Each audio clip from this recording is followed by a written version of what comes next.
ये मित्रों, आज हम गरुड़ पुराण के 11वें अध्याय की कथा सुना रहे हैं।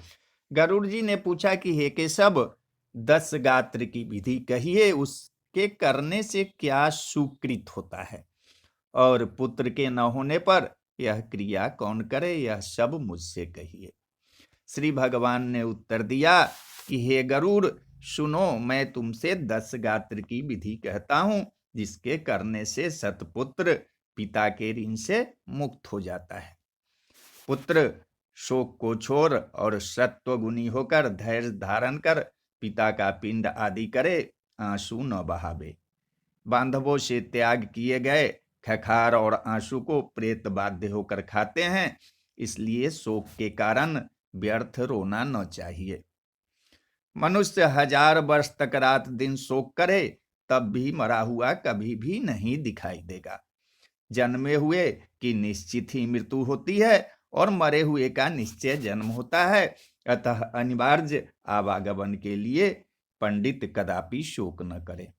दैवी अथवा मानुषी ऐसी कोई विधि नहीं है जिससे मरा हुआ जीव फिर यहाँ आवे। अनिवार्य होने वाली भावी का यदि कुछ भी उपाय होता तो राजा नल, रामचंद्र और युधिष्ठिर दुख से युक्त न होते। अपने शरीर से भी किसी तरह अत्यंत सहवास न होता तो पृथक जनों का क्या कहना। जैसे कोई यात्री छाया का सहारा लेकर विश्राम करता है और विश्राम करके फिर अपने मार्ग पर चल देता है, ऐसे ही प्राणियों का संबंध और आवागमन है। प्रातःकाल जो भोजन योग्य वस्तु बनाई जाती है, सायंकाल में वह नष्ट हो जाती है। उस अन्न के रस से पुष्ट शरीर में भी क्या स्थिरता है? नहीं। इस दुख की औषध विचार और चिंतन है। अतः अज्ञान से उत्पन्न हुए शोक को छोड़कर पुत्र मृतक की क्रिया करे। पुत्र के न होने पर मृतक की वधू करे। उसके भी न होने पर मृतक का सगा भाई क्रिया करे, अथवा ब्राह्मण की क्रिया शिष्य करे, अथवा शपिंड करे। हे गरुड़, मनुष्य के पुत्रहीन होने पर जेठे अथवा छोटा भाई या उनके पुत्र पौत्र आदि 10 गात्र आदि करे। एक पिता से उत्पन्न हुए भाइयों में यदि एक पुत्रवान हो तो उसी पुत्र से सब पुत्र वाले हैं, ऐसा मनु ने कहा है। एक पुरुष को यदि बहुत सी स्त्रियां हो और उनमें से एक को पुत्र उत्पन्न हो तो उसी एक पुत्र से सब पुत्रवती है। यदि सब पुत्रहीन हो तो मित्र पिंडदान करे, क्रिया का लोप न करना चाहिए। मित्र भी न हो तो पुरोहित पिंडदान करे।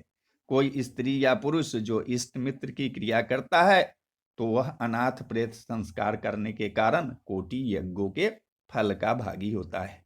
हे गरुड़, पुत्र का पिता का दशाग्रात आदि करना चाहिए। ज्येष्ठ पुत्र के मरने पर अति स्नेह से पिता 10 गात्रादि न करे। जो बहुत से पुत्र होवे तो सब 10 गात्र आदि विधि को एक पुत्र करे। 10 गात्र शपिंडी तथा 16 श्राद्ध, इन सबों को एक ही पुत्र करे। धन विभाग होने पर भी एक पुत्र को ही सब 10 गात्रादि कृत्य करना चाहिए। परंतु संवत्सर श्राद्ध आदि जिनके संपत्ति का विभाग हो गया है उन सबको पृथक पृथक करना चाहिए। इसलिए ज्येष्ठ पुत्र भक्ति पूर्वक 10 गात्र करे और 10 गात्र करने तक नित्य एक बार भोजन करे, भूमि पर सोवे तथा शुद्ध रहे तथा ब्रह्म के ध्यान में तत्पर रहे। 7 बार पृथ्वी की परिक्रमा करने से जो फल प्राप्त होता है वह फल माता पिता की क्रिया करने से पुत्र को प्राप्त होता है। 10 गात्र को आरंभ कर जब तक बरसी हो तब तक पुत्र एकाहारी भूमिशाई आदि क्रिया करते रहे तो गया का श्राद्ध का फल प्राप्त होता है। कुएं, तालाब अथवा बगीचे, तीर्थ, देवालय में जाकर मध्यम प्रहर में बिना मंत्र के स्नान करे। शुद्ध होकर वृक्ष के मूल में दक्षिणाभिमुख स्थित होकर वहां वेदी बनावे और गोबर से लीपे। उसमें पत्ते पर कुशा के ब्राह्मण को स्थापित कर पाद्य आदि से उनकी पूजा कर अतसी पुष्प संकाशम इत्यादि मंत्र को पढ़कर प्रणाम करे तथा उस कुश के आगे पिंड के लिए कुश का आसन और उसके ऊपर का नाम गोत्र कहकर पिंड धरे। चावल के भात से अथवा जौ के आटा से पुत्र पिंड को बनावे। इसके बाद खस, चंदन और भृंगराज के फूल उसके ऊपर चढ़ावे। फिर धूप, दीप, नैवेद्य, तांबूल और दक्षिणा उसके आगे समर्पित करे।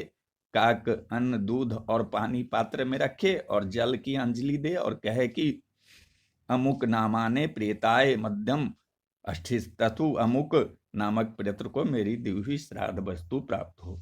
अन्न और जल अथवा और जो भी वस्तु भी प्रेत सबसे दी जाती है वह मृतक को आनंद देने वाली होती है। इसलिए प्रथम दिन से लगाकर सपिंडी विधान तक मृतक स्त्री या पुरुष दोनों को श्राद्ध आदि में नाम के साथ प्रेत शब्द उच्चारण करे।